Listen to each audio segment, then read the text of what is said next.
Bonjour et bienvenue dans l'Auvers du décor, mon podcast dédié au merveilleux monde des accouchements.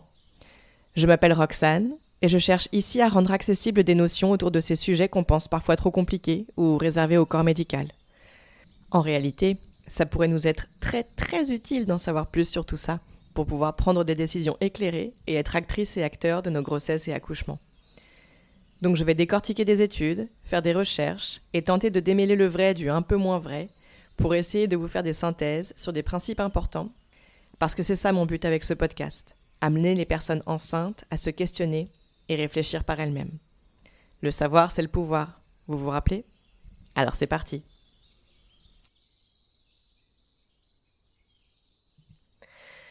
Ok, alors, au programme d'aujourd'hui, il y a une réflexion beaucoup plus large que la seule question de la politisation de la grossesse et de l'accouchement, enfin tout ce qui a trait à la périnatalité.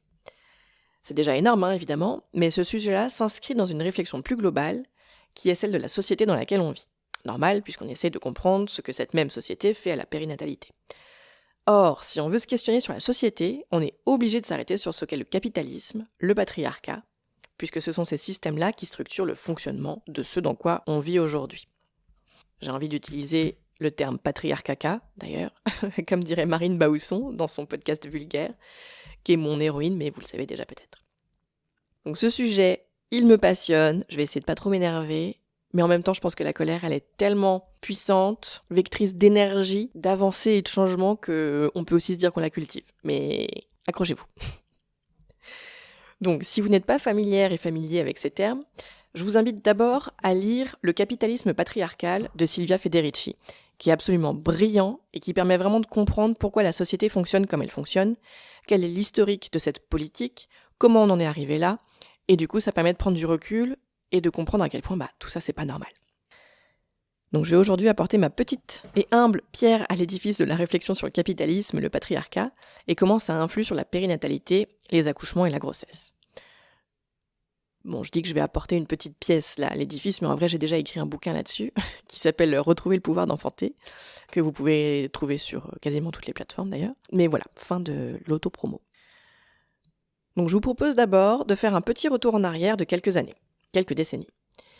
Les mouvements féministes les plus connus et les plus actifs des années 70-80 ne se sont pas emparés de la question des accouchements et de l'expérience durant la grossesse et le postpartum, parce qu'à l'époque, il y avait d'autres combats hyper importants à mener, comme le droit à la contraception, à disposer de sa sexualité quand on l'entend quand on est une femme, à pouvoir travailler comme on l'entend, d'avoir un salaire conséquent, plein de trucs tout aussi fondamentaux qui ont été priorisés. On doit à ces courants féministes des avancées majeures, hyper importantes dans le droit des femmes, et elles ont abattu à boulot de dingue. Donc vraiment, mon point, c'est pas du tout de dire qu'à l'époque, c'était pas suffisant ce qu'elles ont fait. Je dis juste qu'à l'époque, il y a eu une priorisation de certains sujets, et que tout ce qui avait trait à la périnatalité et à la maternité a potentiellement été mis de côté ou a été traité d'une manière peut-être pas idéale. Donc clairement, à l'époque, la question de la maternité, elle a été un peu mise de côté, voire rejetée par ces mouvements. Avoir des enfants, et encore plus les allaiter ou vouloir s'en occuper, c'était forcément jouer le jeu du patriarcat et accepter une forme d'asservissement qui était tout ce contre quoi luttaient les militantes de l'époque. La seule forme d'épanouissement et de libération des femmes qui valait, c'était celle qui menait à une carrière, à une émancipation professionnelle. Et là, je schématise beaucoup parce que les mouvements féministes étaient bien plus variés. Il y avait déjà de l'écoféminisme notamment, mais de façon minoritaire. Privilégier une carrière professionnelle et être suffisamment indépendante financièrement pour ne pas avoir besoin des hommes, c'était vraiment la motivation majeure et ça a permis aux femmes d'acquérir une certaine indépendance effectivement financière et professionnelle. Sauf qu'à cette époque-là, et c'est encore quand même beaucoup le cas, acquérir une indépendance financière, ça voulait dire participer à l'accroissement du capital. Ça voulait dire avoir sa place dans les milieux d'hommes, là où il y avait de l'argent. Sauf qu'à l'époque, on n'avait pas le recul qu'on a aujourd'hui sur les questions et les enjeux écologiques. On voulait être l'égal des hommes, donc amasser de l'argent comme les hommes, bien souvent en utilisant les méthodes et les armes des hommes, c'est-à-dire dominer, être dans la compétition plutôt que dans l'entraide, et privilégier la vie professionnelle voire publique plutôt que la vie familiale et intime ou privée. Aujourd'hui, on a bien plus de recul et on comprend que ces méthodes et ces valeurs sont éminemment problématiques et que les valeurs virilistes, finalement, qui permettent d'engranger du capital, sont des valeurs écrasantes et oppressives, qu'on parle des minorités de genre, de race ou même de la nature. Tout ça pour dire que pendant bien longtemps, l'important pour les féministes était de devenir l'égal des hommes et donc rejeter tout ce qu'il pouvait y avoir de maternel chez les femmes.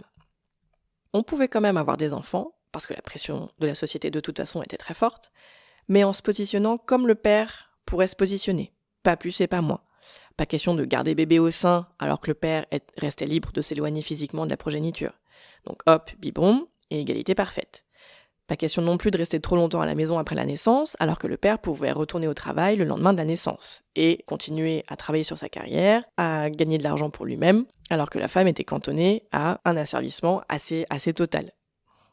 Il y avait une démarche hyper légitime dans ses revendications et dans ses manières de considérer la maternité, mais je me dis qu'aujourd'hui, moi en tout cas, j'ai envie de prioriser un angle différent. Après la péridurale, c'était pareil. C'était vu comme une immense avancée qui permettait de ne plus ressentir de douleur et ainsi se retrouver à nouveau à égalité avec les hommes, qui ne ressentent pas cette douleur. Sauf que du coup, la douleur pouvant être vécue comme transformatrice, la dimension émancipatrice, constructive de cette expérience et donc de la potentielle douleur qui peut en découler, qui n'est pas systématique, rappelons-le, elle était complètement écartée. Toute l'idée de ce féminisme, c'était de hisser les femmes au niveau des hommes, se battre pour les mêmes droits, les mêmes salaires, les mêmes conditions de vie, tout pareil, et surtout sans se demander si le niveau des hommes était foncièrement celui qu'on devrait considérer comme la norme. On a fait tout ça quitte à effacer des éléments hyper structurants dans la vie d'une personne. Je fais un mini disclaimer ici parce que j'essaie d'être claire et précise, mais je sais que je peux potentiellement faire passer un message erroné sans le vouloir. Je pense que toutes les femmes ne sont pas faites pour être mères, dans le sens où on n'a pas forcément toute cette envie de maternité. Je pense que des personnes trans peuvent avoir des désirs de parentalité, de maternité, je suis pas sûre d'ailleurs du terme à utiliser, et que ces personnes sont aussi parfaitement légitimes. Personne ne devrait se sentir obligé de faire des enfants. Personne ne devrait subir une quelconque pression. Or, la société pèse d'une lourdeur mais intolérable sur les épaules des femmes pour cette question de la maternité, et plein d'autres questions d'ailleurs. Ces considérations ne m'empêchent pas de penser que l'acte d'accoucher est d'une puissance phénoménale et qu'il a le pouvoir de transcender, de transformer complètement la personne qui le vit, et qu'entraver ce processus de transformation est hyper dommageable. Pour autant, une personne, femme, trans ou autre, qui n'a pas envie d'accoucher ou d'avoir des enfants ou quoi que ce soit est tout aussi légitime que n'importe qui. La maternité ne devrait pas être une injonction. Bon, j'espère que ce disclaimer permet de dissoudre des éventuels malentendus parce que je sais que le sujet est hyper sensible, mais venez m'en parler sur Instagram si vous en ressentez le besoin ou si j'ai pas été suffisamment claire. Et alors le patriarcat c'est quoi ? Eh bien c'est un système fondé sur la domination d'une figure masculine. Typiquement la famille, c'est une mini-société patriarcale avec le père tout-puissant, seul décisionnaire, pourvoyeur d'argent et donc de sécurité matérielle. Ça, c'est l'image de base. Aujourd'hui, les femmes travaillent aussi, mais généralement, c'est quand même toujours l'homme qui ramène le salaire le plus élevé à la maison et qui est donc toujours pourvoyeur de cette autorité et de cette sécurité matérielle. Le noyau familial, c'est le fondement de la société patriarcale. Parce qu'en gros, ça fonctionne comme ça. Le père peut aller travailler et gagner de l'argent parce qu'il a une femme. Et cette femme, la mère, elle reste à la maison pour gérer le foyer et les enfants. En s'occupant du foyer, la mère garantit au travailleur, à l'homme, une bonne santé, qu'il soit bien nourri, bien reposé, puisqu'il n'a rien à faire en rentrant à la maison. Et tout ça gratuitement, donc tout bénéfice pour la société, mais aussi pour les hommes qui cultivent leur carrière et leur indépendance à tous les niveaux, et évidemment surtout financière. En s'occupant des enfants, la mère assure à la société un renouvellement efficace de la force de travail, qui fait que tous les travailleurs restent bien efficaces, car un travailleur vieux et fatigué est bien moins rentable. Quant au capitalisme, c'est un système économique qui vise l'enrichissement personnel à travers une croissance sans limite. Le capitalisme repose sur des mécaniques de domination, que ce soit sur la nature, les minorités ou les femmes par exemple. Le capitalisme, il utilise le patriarcat pour maintenir les femmes dans une forme d'oppression et pouvoir les asservir au profit du capital. Par exemple, les femmes sont cantonnées à l'espace privé, donc sans voix publique, sans pouvoir politique, grâce à des salaires bas, des congés parentaux déséquilibrés par rapport aux hommes, qui font que ce sont forcément elles qui mettront de côté leur carrière pour s'occuper du foyer et des enfants. En s'occupant ainsi de toutes ces tâches qui représentent un travail mais pour lequel elles ne sont pas rémunérées, elles permettent aux hommes de pouvoir se dédier à leur emploi, à leur éventuelle présence publique, politique, sans avoir à se soucier des courses ou de la salubrité de leur foyer. Bon. Maintenant qu'on a posé les bases du contexte dans lequel on vit, Décortiquons ce que ça veut dire pour les naissances. Il y a d'abord la question de la mainmise, de maintenir les femmes dans une position de dépendance vis-à-vis de l'homme, qu'on parle de l'homme symbolique, avec les obstétriciens et sages-femmes formés pour asseoir une domination sur les patientes, mais qu'on parle aussi de l'homme en tant qu'individu, qui correspond un peu au patriarche dans notre histoire de famille, de cellule familiale. Alors il faut que je développe cette question de mettre les sages-femmes dans le même lot que les obstétriciens avec cette symbolique masculine, parce que c'est pas forcément facile à comprendre. De manière générale, dans la société, ce qui est valorisé, ce sont les comportements et qualités dites viriles. Donc compétitivité, constance, le fait d'avoir des émotions mesurées, etc. Donc tous les individus d'une société essayent de se conformer ou d'adopter ces comportements dits virils, quel que soit le sexe. C'est pour ça qu'énormément de femmes ne sont pas féministes et ne comprennent pas les questions et combats féministes et véhiculent autant de jugements négatifs envers les autres femmes. Le slut-shaming, ou le fait de stigmatiser une autre femme pour les vêtements qu'elle porte, ou pour son comportement, c'est une attitude qu'on observe plus chez les femmes que chez les hommes. Mais bon, vous avez saisi l'idée. Une femme peut être autant misogyne qu'un homme parce que c'est comme ça qu'on est construit et construite socialement. C'est ça qui est normalisé et valorisé. C'est d'être ou de ressembler ou d'adopter les comportements de l'homme. À ça, il faut ajouter les relations de domination entre sachants et non-sachants dans l'univers médical. C'est assez universel, je crois, mais en France, on est un peu vainqueur toute catégorie. En gros, la personne détentrice d'un savoir médical, donc un médecin ou une sage-femme par exemple, elle a forcément un ascendant sur la personne non sachante. Un ascendant psychologique d'abord, parce que c'est elle qui sait, et puis un ascendant physique aussi évidemment, quand la patiente ou le patient est dans le cabinet médical et qu'on observe que les questions de consentement ne sont pas forcément respectées. Je vous invite à ce propos à aller regarder le compte Instagram de Baptiste Beaulieu, si vous ne le connaissez pas, un médecin généraliste. On a l'impression que c'est le seul qui soit un peu humain. Alors quand je dis ça, pardon, c'est pas vrai, c'est pas le seul, mais j'ai quand même l'impression que c'est un peu une minorité, et qui fait souvent des stories où il déconstruit un peu des choses comme ça, des comportements qu'on observe chez les médecins, ce qu'ils trouvent normal, pas normal, et des remises en question qu'il pourrait y avoir dans le domaine médical et qu'il n'y a pas forcément. Bon.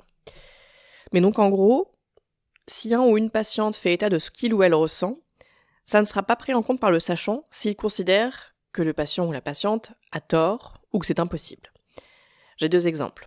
Le premier, c'est cette mère, cette personne qui vient d'accoucher, que le médecin est en train de recoudre d'une épisiotomie, et cette personne qui venait d'accoucher demandait au médecin d'arrêter de la recoudre parce qu'elle sentait tout.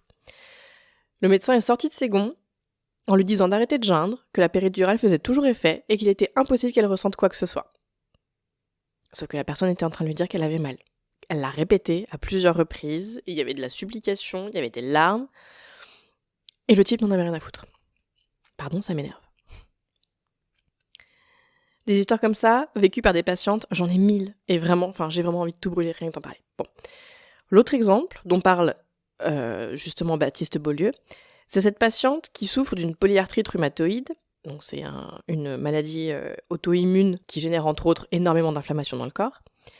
Et donc cette patiente, elle explique que ses symptômes ont fortement baissé depuis qu'elle a arrêté de consommer des laitages. Baptiste Beaulieu, il fait le parallèle avec sa rosacée à lui, qui empire, il a remarqué, lorsqu'il consomme des laitages et du gluten. Et ce qu'il explique, c'est que c'est hyper difficile à envisager pour lui et à appréhender, parce que ce sont des choses qu'on ne lui a pas apprises en cours, le lien entre l'alimentation et les problèmes de santé. Et il dit que ce qui est encore plus dur, c'est qu'il existe quelques petites études sur le sujet, pas beaucoup, et surtout pas des très grosses études, mais que ces études sont plutôt en faveur d'une absence de lien entre alimentation et problèmes de santé. Il interroge donc tout ça de manière hyper intéressante, il remet en question les sacro-saintes études, cette sacro-sainte médecine et science qui, peut-être, ne sont pas si infaillibles que ça. Parce qu'il observe, les patients observent un changement dans leur corps en fonction de ce qu'ils mangent, mais les sachants, les médecins, puisqu'ils n'ont pas vu ça dans leur formation, pour eux c'est impossible et c'est du pipi de chat. Donc voilà, vraiment Baptiste Beaulieu, je l'aime très fort.